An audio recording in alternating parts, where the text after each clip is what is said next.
Welcome to The Explainer. Today, we are breaking down how to choose the perfect home security camera for you. There are so many options out there, so we're going to cut through all that noise and get right to what matters.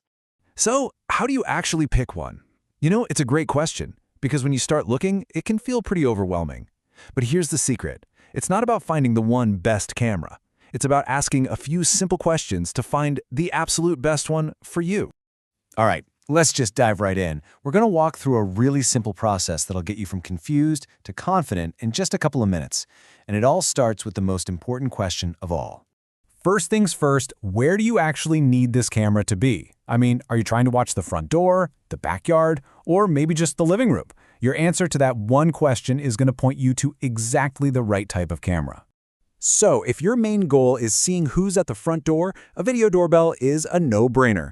It just replaces your old doorbell, and suddenly you can see and talk to anyone who shows up right from your phone, no matter where you are.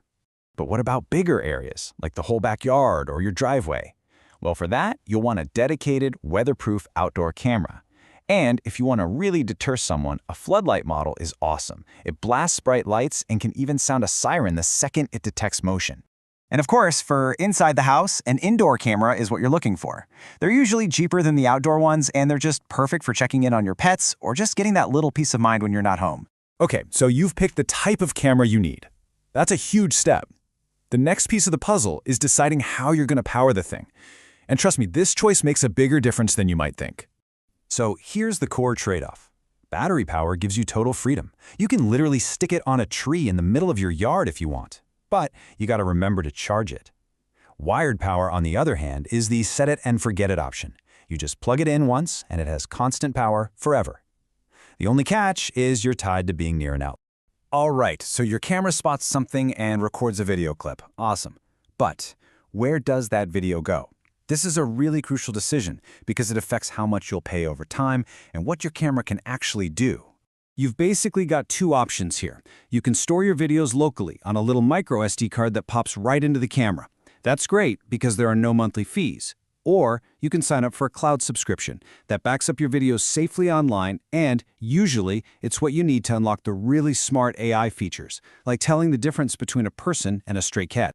And yeah, you're going to want to be aware of the cost for those cloud plans because they can definitely add up. Depending on the brand and what you need, you're probably looking at anywhere from $4 to maybe $25 a month. Now, if you're thinking, no way am I paying another monthly fee, I totally get it. And you have options. Look for brands like these because they specifically design their cameras to work great with local storage right out of the box. Okay, we've nailed down the big three: camera type, power, and storage. So now, let's get into the details, the key features that really separate a so-so camera from a great one. Oh man, this feature is a lifesaver. Think about it. You don't want your phone blowing up every time a car drives past your house, right? Well, activity zones let you draw a little virtual box around the area you actually care about, like just your front porch, and tell the camera to ignore everything else. It makes your notifications so much more meaningful. And this is where your camera becomes an actual tool instead of just a passive eye. With two-way audio, you're not just watching, you can actually talk through it. You can thank the delivery driver or, tell a potential intruder that you can see them and they're being recorded, all from your phone. A few other quick things to look for. Smart AI detection for more specific alerts, like telling you it's a package, not just motion. Good video resolution is key, so you can actually see faces. And check the night vision. Some new cameras even have color night vision, which is a huge improvement.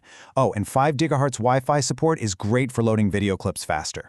All right, final section. And please, this is incredibly important. The camera you buy to watch your home, well, it needs to be secure itself. You want to make sure you're the only one doing the watching.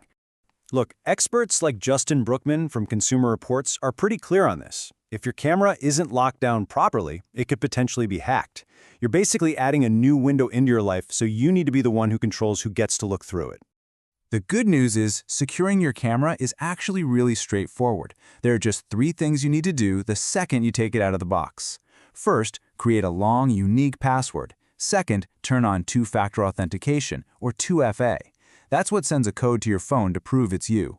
And third, just make sure automatic updates are turned on so it can protect itself from new threats. So there you have it. That's the formula. It's that simple. Just think through these 4 steps: location, power, storage, and features, and you can cut right through all the confusion and find the camera that's genuinely perfect for your home. So as you go to make your choice, remember this last critical question. The goal here is peace of mind, right?